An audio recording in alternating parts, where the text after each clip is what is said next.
Hi, I'm Kevin Harrington, an original shark from the hit TV show Shark Tank. I'm also the inventor of the infomercial and an As Seen on TV. Dov is a special entrepreneur. He does amazing podcasts, but he's also a speaker and a consultant. Hi, I'm Sal Sylvester. I'm the author of Unite, the 4 Mindset Shifts for Senior Leaders, and founder of Coach Metrics. He's a thought leader in the field, fantastic author. He's got an amazing radio show. Hello there, my name is Brett Trapp. I'm a creative consultant living in Atlanta, Georgia.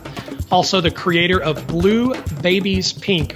This guy has written books, has a successful podcast, and is absolutely changing the game when it comes to leadership and leadership development. Hey guys, Cameron Brown here, founder of the Thriving Collective. I travel the world helping people make a greater impact.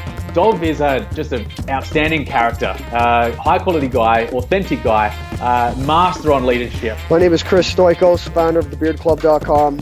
And I'd just like to say that Dov has a very, very unique approach to working with businesses. Hey, this is Derek John Davis, aka The Strategy Man. And if I'm going to describe Dov in 3 words, it's going to be courageous, deep and conscious. And that's exactly what you need from leadership right now. Hey guys, this is Devon Harris, original member of the Jamaican bobsled team, 3-time Olympian, author, speaker, philanthropist. He is one of the most amazing guys you'll ever meet, an amazing interviewer, but at the same time, an amazing speaker. Hi, I'm Nate Regier, CEO and co-founding partner of Next Element Consulting, a global leadership training company specializing in conflict communication. You know, the more I get to know Dov Baron, the more I admire his authenticity, his genuine commitment to something that I share deep in my heart, which is this notion of authentic communication. I'm Jared Nichols. I'm a futurist, executive advisor, host of the NSBA podcast, The Road Ahead, and also president of the Jared Nichols Group. Dov is an outstanding thought leader when it comes to leadership and the traits and the qualities of leadership that are going to be necessary to succeed in the 21st century. Hey everybody, Coach Brew here, best-selling author of Stadium Status, taking your business to the big time. If I had to describe Dov in 3 words, it would be expertise, genuine, and heart-centered leader. I'm John Burgoff, the president of Flourishing Leadership Institute, where we enable communities and organizations. He has a finger on the pulse of what the future is asking for from leaders. Hey, this is Jordan Harbinger of the Art of Charm podcast. Dov Baron is a great host with insightful perspective. He understands what makes people tick, and he can get to the heart of the matter in an entertaining and educational and informational way. Hi, I'm Joshua Miller, and I am the author of the new book, I Call Bullshit, Live Your Life, Not Somebody Else's. Dov Baron, to me, when you talk about authentic leadership and cutting through the bullshit, there's nobody I would trust to go to than Dov Baron. Hello there, I'm Mike Glauser. I've been studying entrepreneurial leadership for more than 20 years. He really knows how to teach authentic leadership, and that's one of the most important things today in leading organizations. Hi there, my name is Rick Barker. I am the founder of the Music Industry Blueprint. I help people navigate the music business. He had made me aware of some things that were quite visible, but were still hidden. I'm Tom Bilyeu, co-founder of Quest Nutrition and Impact Theory. Dov is absolutely amazing. I really enjoyed my time. A, he knows the guests before they come on, which is absolutely critical. But B, this guy, most importantly, has intensity, well thought out ideas, often counterintuitive, which is what makes him great. Hi, I'm Tim Sanders, author of the book Love is the Killer App, How to Win Business and Influence Friends. His perspective is laser sharp about the things that matter.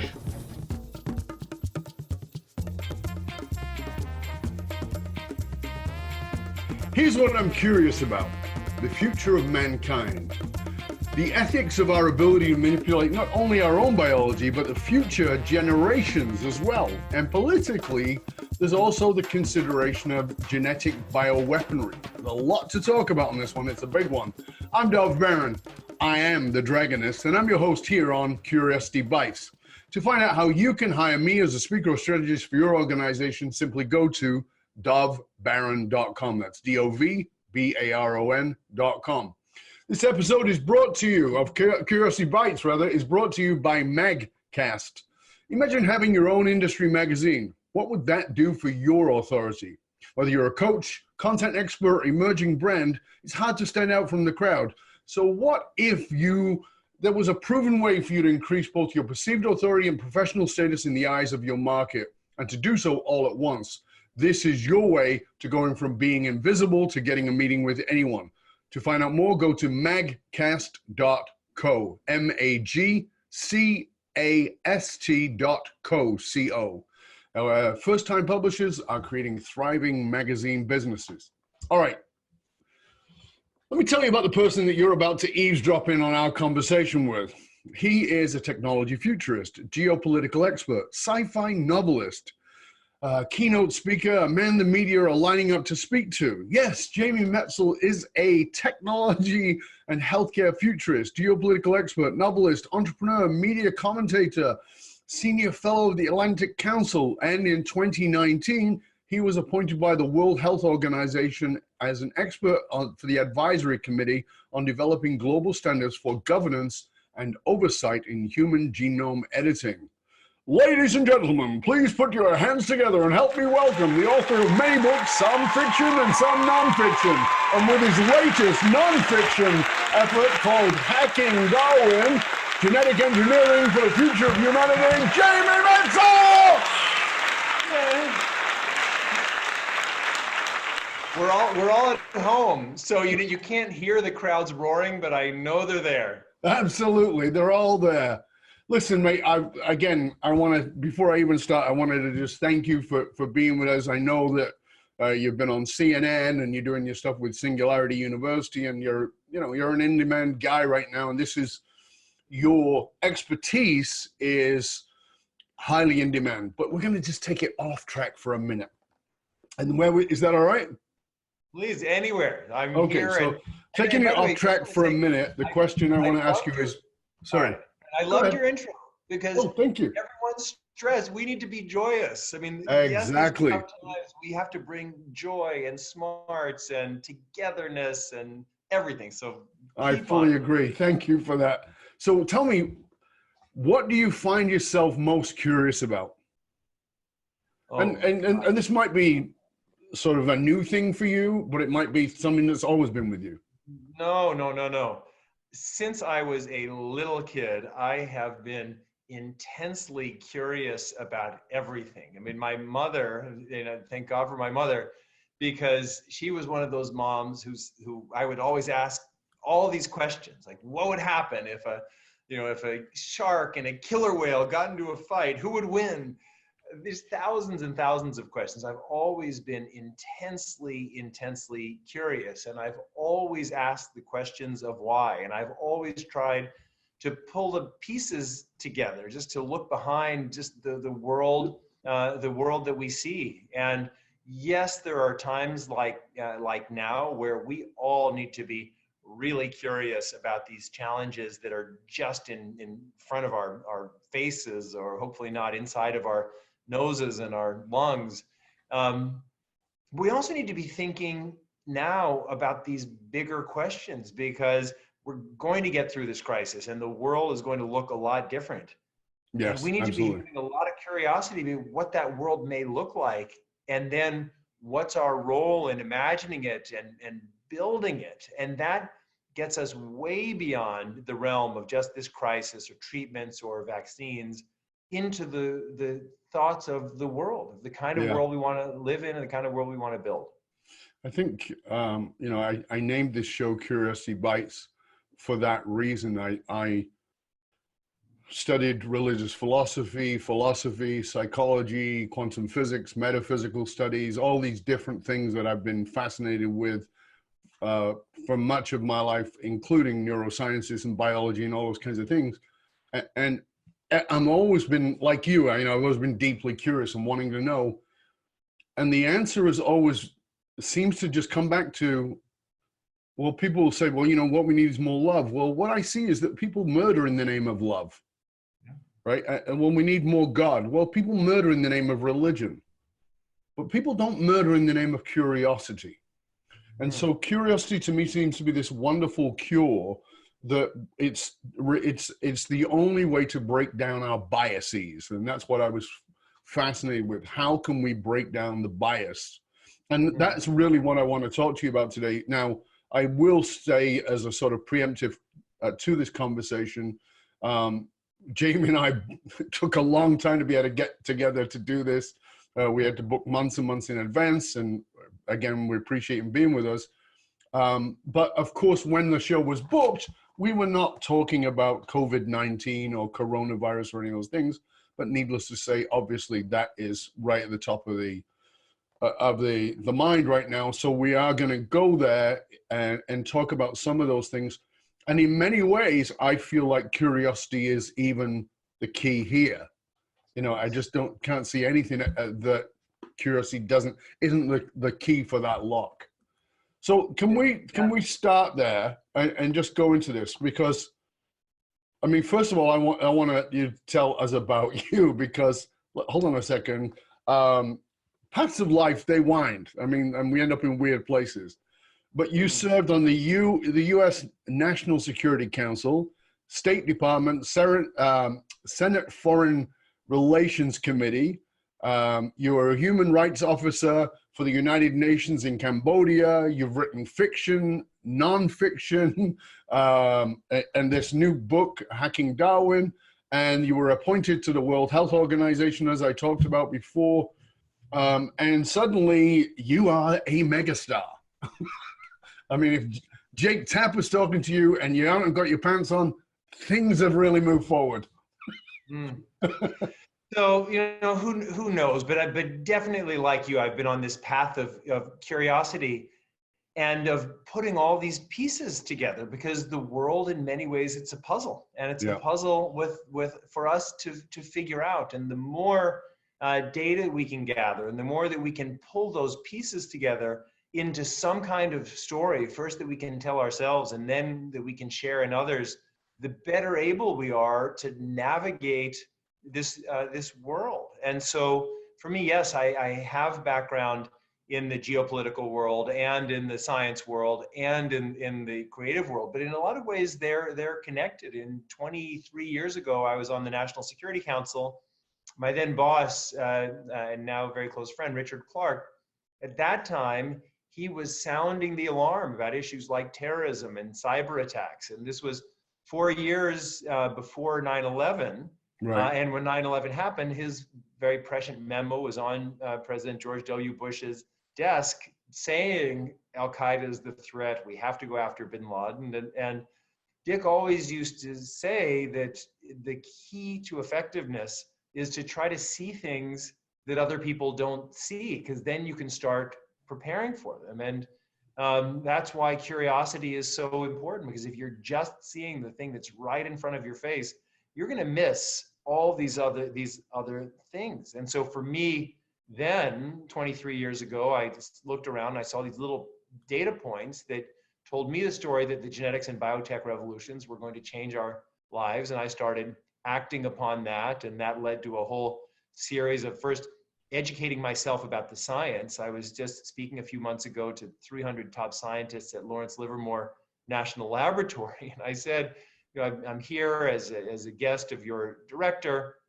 and I'm going to talk to you about the future of biology. But if you hear something that sounds wrong, please shout out and let me know, because I'm entirely self-taught in science, and the last biology course I took was in 10th grade of high school. Obviously, I wouldn't say that if I didn't have a lot of confidence, but it was that curiosity. And then it was that curiosity that forced me to ask the question, well, how does the world of science and genetics and biotech intersect with the worlds that I already knew at that point of politics and geopolitics? And then when I was out talking about that intersection, I realized I wasn't getting through. People had a hard time listening to me. So I'd already written my first novel, and I realized I needed to tell this story as a story, because that's how we learn. That led me to my sci-fi novels, Genesis Code and Eternal Sonata. And then on the book tours for those, when I explained the science to people in my way as a storyteller, I could see, oh, wow, they got it.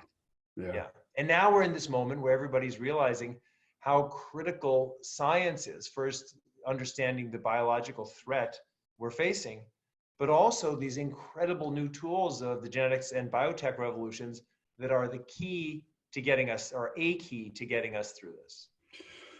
So let's go to something here that I think is really interesting about, because, you know, you and I are talking here about the importance, we believe, of curiosity.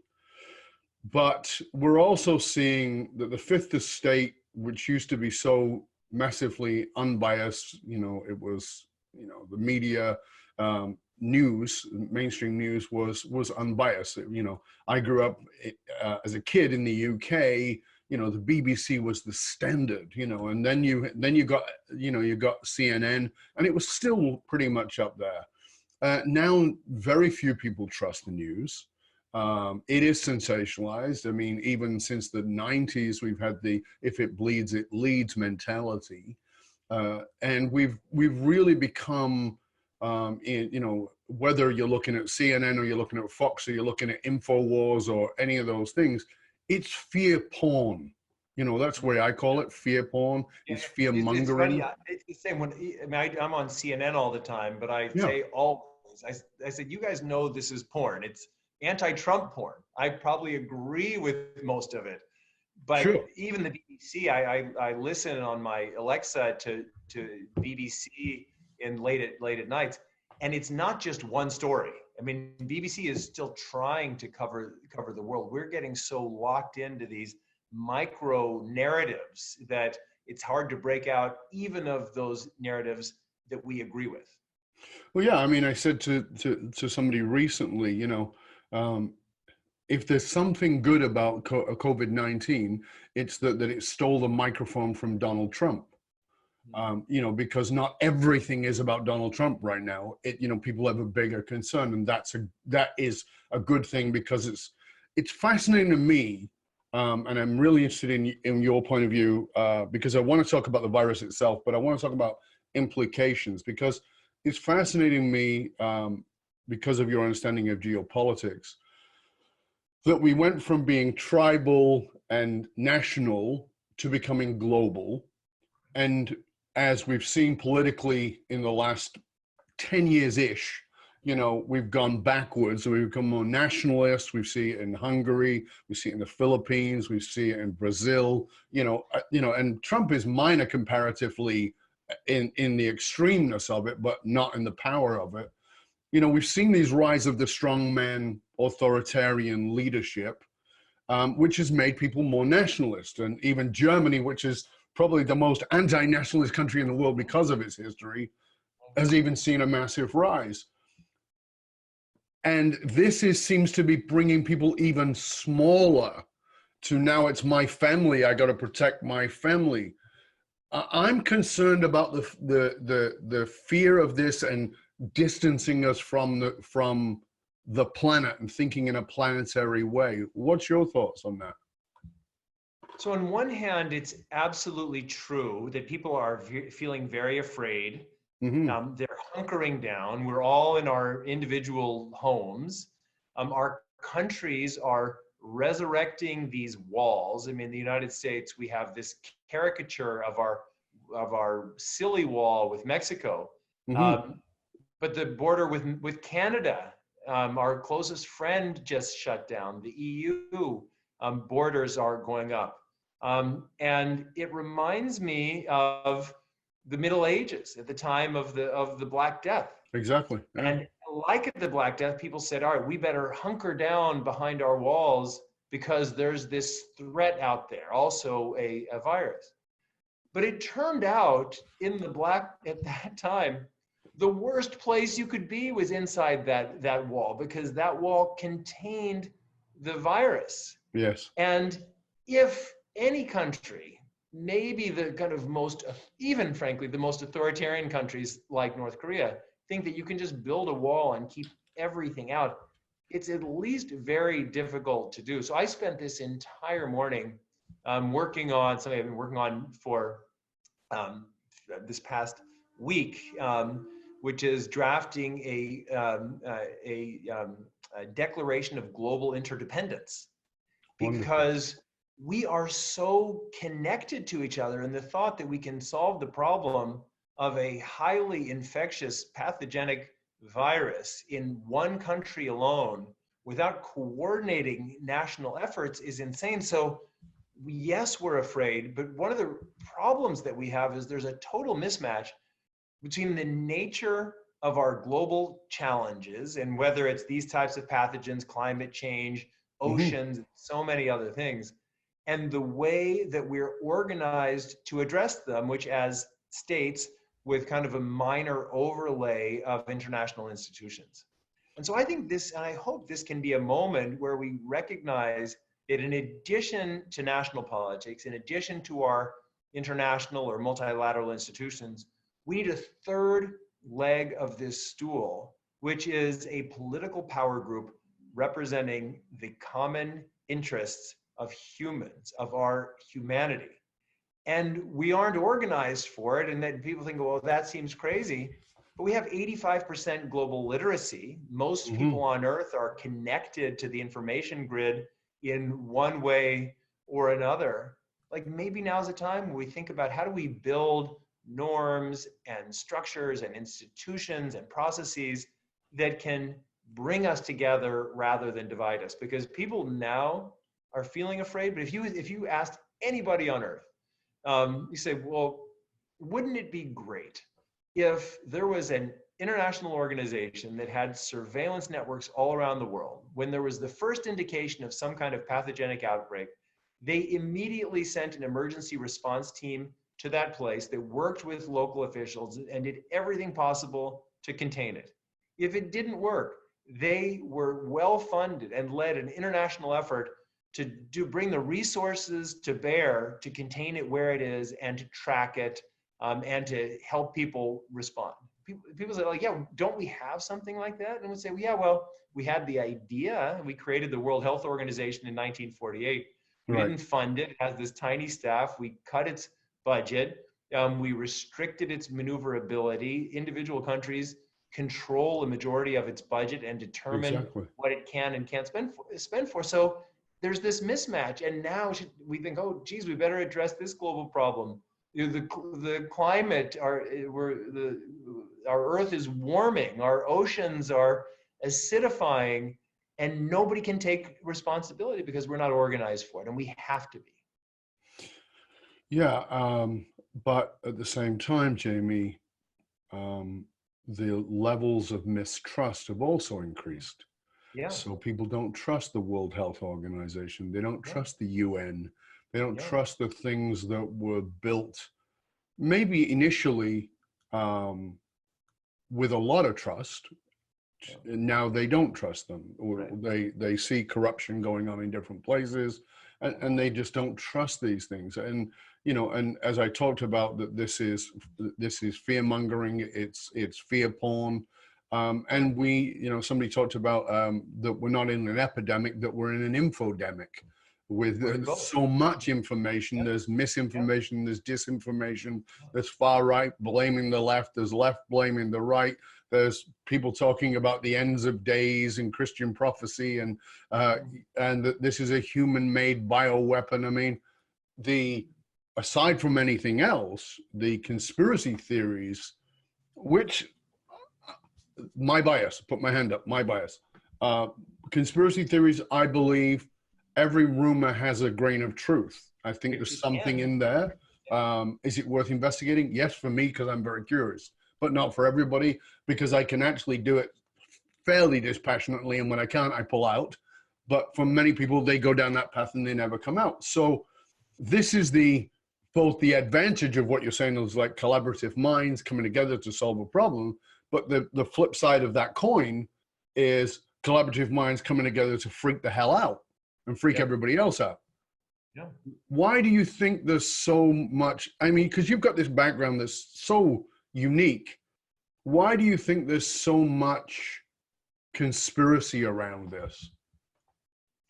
Well, the one is because we don't know still the origins of this virus. So there was a great piece in Nature last week that did an analysis of that, and it came to the conclusion, which I agree with, that this is a naturally occurring virus, not a manipulated virus. I think that's pretty convincing. The argument that they make is that if some bad actor was creating a virus designed to do mayhem, this is such an inefficient virus. Like if you wanted to manipulate a virus like this, you could, but you just would make it much more deadly than this one is. And secondly, I have a lot of questions. I wouldn't agree that every rumor has a grain of truth, because neither you nor I have horns, for example. But yeah, here I'll. I shaved mine off. What about you? Yeah. But where this virus comes from, I mean, China has only one level 4 biosecurity virology lab. It happens to be in Wuhan. China has had all kinds of accidental security breaches in these types of labs. Is it possible that China, which has been the epicenter of these kinds of outbreaks, has very responsibly sought to identify what kind of viruses could pose future threats and had isolated and expanded those viruses in the secure environment of that lab to help develop vaccines and responses? Is it possible there was a leak in Wuhan because it got on somebody's clothes accidentally and they walked out? Who knows? And when people don't know, then our curiosity, our minds start generating hypotheses. Now, when it comes to, I want to put forward some things that I've been reading in my research from immunologists, from pulmonary experts, from specialists, not from not from InfoWars, but some of the real doctors and specialists. And one of the things that I read from a German specialist, Dr. Wolfgang, what was his last name? Woodhag, I think it was, and it was actually in German, and then there was a translation, fortunately for me. But one of the things he talked about was we're blowing this out of proportion at a level of panic, because what he said was, if we go back 1 year and we do a autopsy on everybody who died, you're going to find more than 90% of people have got coronavirus. It lives in most of us most of the time, and that we're not actually being killed by coronavirus. We're being killed by the whatever the existing situation was inside of that body, but the coronavirus has lowered the immune system, so you don't actually die from coronavirus, you die from whatever you had, and the coronavirus has repressed the immune system in the process. And so therefore, he says the numbers of people who are actually dying from coronavirus are very small, but we still have to be very responsible, because we can carry this to people who've got pre-existing situations and people who have pre-existing situations they don't know about. So he's like, he was trying to remove some of the panic. What's your thoughts on that? I think it's plausible, and just in the sense that if we had this level of awareness really of anything, I mean, if we just said malaria is going to kill a lot of people, and all of a sudden malaria was on top of mind, people would say, oh my God, all these people are dying from malaria. We could do the same for car accidents. We could do the same for tuberculosis and for a lot of things. In this situation, the problem is that we have to respond without a huge amount of information. Right. And the only responsible way to respond is to assume the worst reasonable case scenario. Mm-hmm. And without a lot of information, that's really hard to do. The other thing is, we are at this moment of zero risk mentality. I mean, so I think it's very, very smart, and I absolutely support closing the schools and taking these self-isolation measures now, because if you putting out a stove fire is easier than putting out a kitchen fire, easier than putting out a house fire versus a city fire versus a world fire. But we just need to be very mindful that we have to balance over time our need to fight this virus, which we must, and our need for societies to function, because there are a lot of fears. We need to be vigilant. And that's why we need better institutions. I mean, we've decimated here in the United States our public health infrastructure. Canada is better. People are feeling so insecure because here in the United States, we have a very unfair, uneven healthcare system. So people don't know what's going to happen to them. As I mentioned, we don't have a sufficient pandemic surveillance network. All of these kinds of things. The reason why we can be calm isn't that there aren't threats.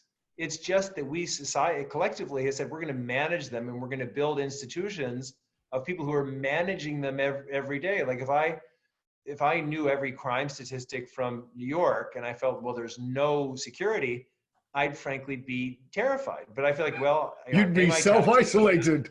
Yeah, it's true. I'd be here. I pay my taxes. We have a police force. I meet with these guys, sometimes speak to them, and they're really competent. So they're doing their job, so I can focus on doing my thing. But if you don't have that security in places where people, like when I lived in Cambodia, people didn't have faith that they were safe, that the police or the military not only wouldn't protect them, but they thought they would victimize them. It really changes your mind space, because you have to focus on those kinds of threats, which we've now outsourced.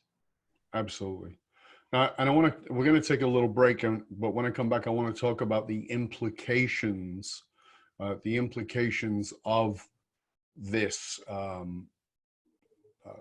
social science, but also economics.